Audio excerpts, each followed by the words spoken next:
Well, as you can see, I have got dog prints on my solar panels. But you can see the dogs don't hurt them. What I'm doing today is we are cutting our garden. And you can see the garden.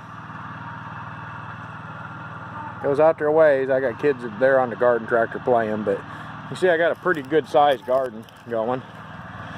And we're going to be doing potatoes, squash, cucumbers, tomatoes, banana peppers,